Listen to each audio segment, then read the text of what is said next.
I want to make a comic. I think if I counted the amount of times I've heard that said by an artist on YouTube, I'd run out of time. But I do actually want to make one, and I hope I can use this channel as motivation, which is why today we are going to be going through the first steps of doing that.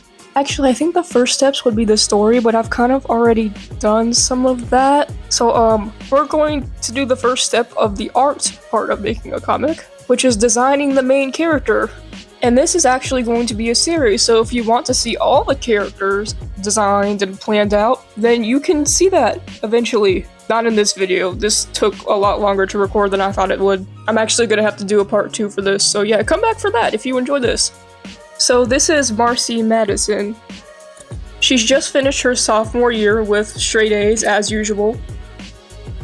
And she's pretty much guaranteed to be the class valedictorian once she graduates.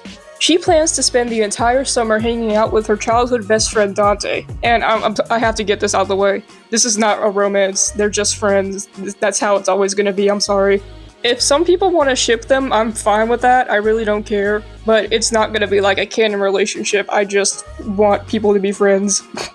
To start off the summer, Marcy drags Dante to a sort of flea market deal, where people just have stands in the streets, they're selling whatever they want. They both pick up a few things, and there's even this one dude who's just giving stuff away, straight up. So Marcy picks a few things, jewelry, stuff like that. Now that night, Marcy's parents go out, for a date night, just some normal stuff. So Marcy has the house to herself, and right before she starts to go to bed, she hears something coming from her room, and she has no idea what it is because she has no pets and there's no one in the house. And who does she see coming through her window but the guy who was giving stuff away at the flea market?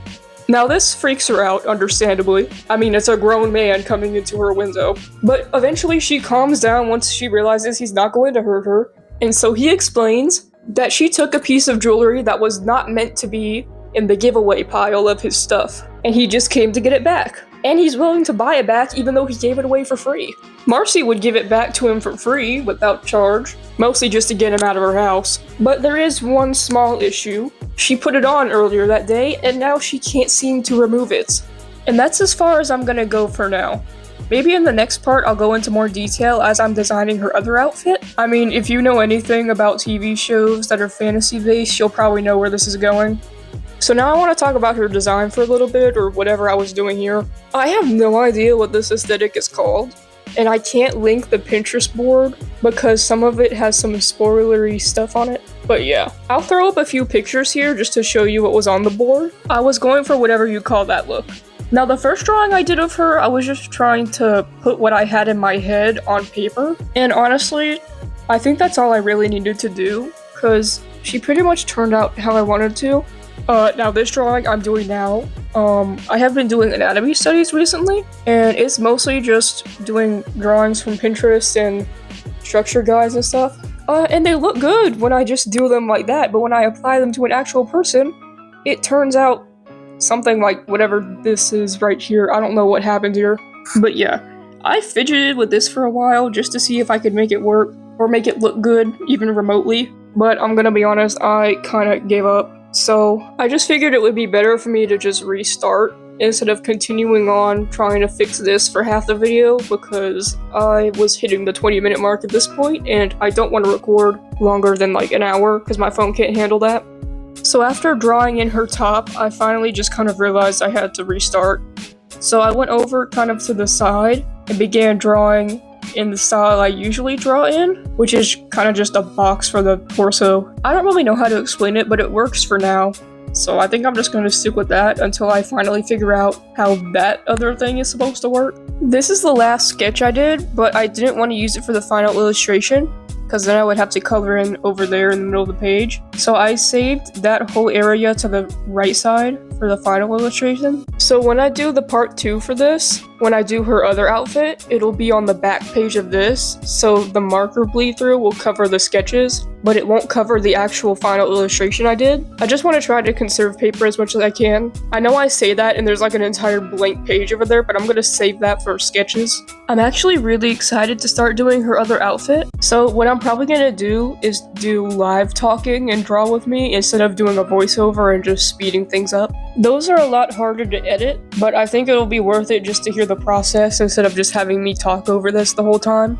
I apologize in advance if you can hear anything in the background. So, y'all remember how I said I moved, like, 2 weeks ago or something like that now? Well, basically, I moved here and a sinkhole opened up in the road. I was assured that this neighborhood was very safe, and then the pits of hell just decided to open up on my first week here. So yeah, if you hear the banging noises in the background, that's them trying to fix it.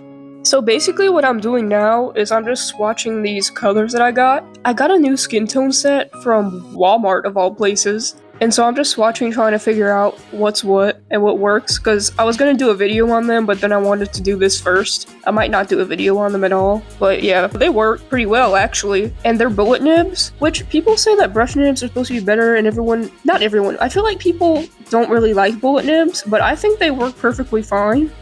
It's a little more difficult to blend them, I'll admit, but honestly, they're pretty good. This set from Walmart is the Azure Skin Tone set, I believe. And of course it's Walmart, so you're gonna have to check the set to make sure no one took anything out of it or put something else in that doesn't belong there. I really don't understand why people do that, because there were some sets with markers that were missing. Like, it can't be that difficult to just be a normal person and not mess stuff up. But anyways, I really like how I shaded the skin, or at least I like how it turned out with these markers, because I was not expecting it to go that well, especially since it was a bullet nib. I thought I was gonna have to stick with cell shading. Is that what cell shading is?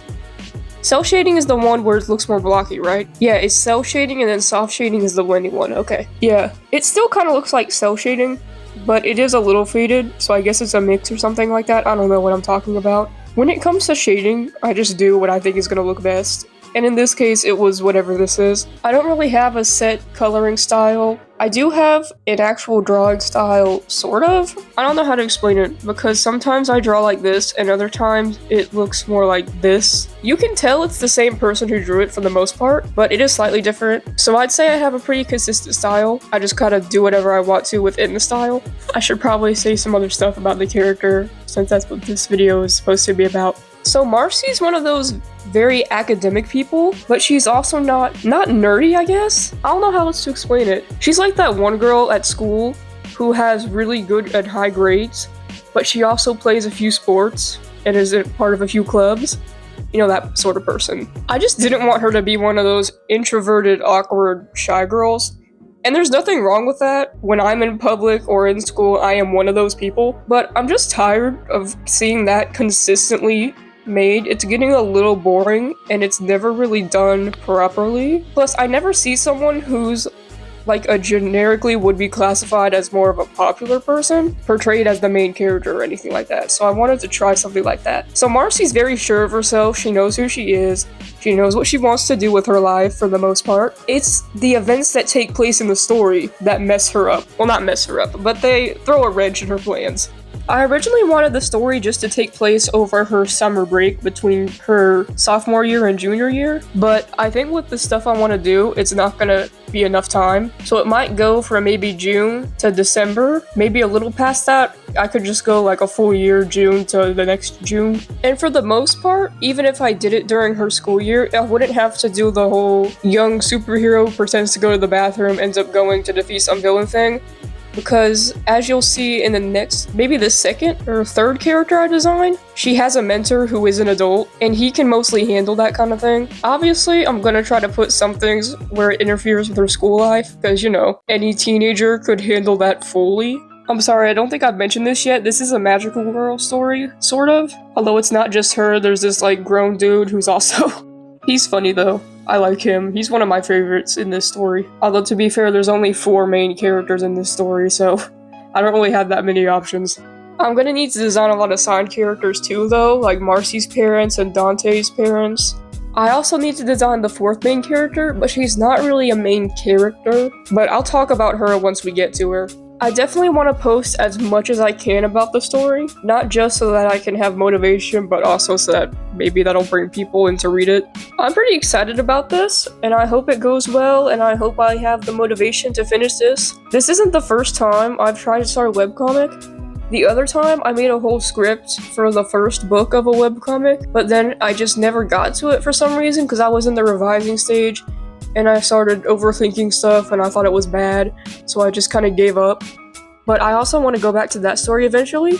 This is still going to be my first story though. And I have to say one more thing about the drawing. I don't like her skirt, to be honest, but I don't think it's bad enough that it ruins the rest of the drawing for me. I'll put up a reference of what I was trying to do, but yeah, so that design might change. Although let's be honest, the designs are probably going to change a lot by the time I actually release this. But so far I like how she looks. She doesn't look that different from what I thought she would look like in my head, which I guess is good because I've been thinking about this story for like a year now. I have the designs of most of my characters down. I just need to put them on paper so I know how they actually look. But yeah, that's going to be all for today's video. I hope you enjoyed. If you did, you can come back for part 2. It should be out within a week. But yeah, thanks for watching.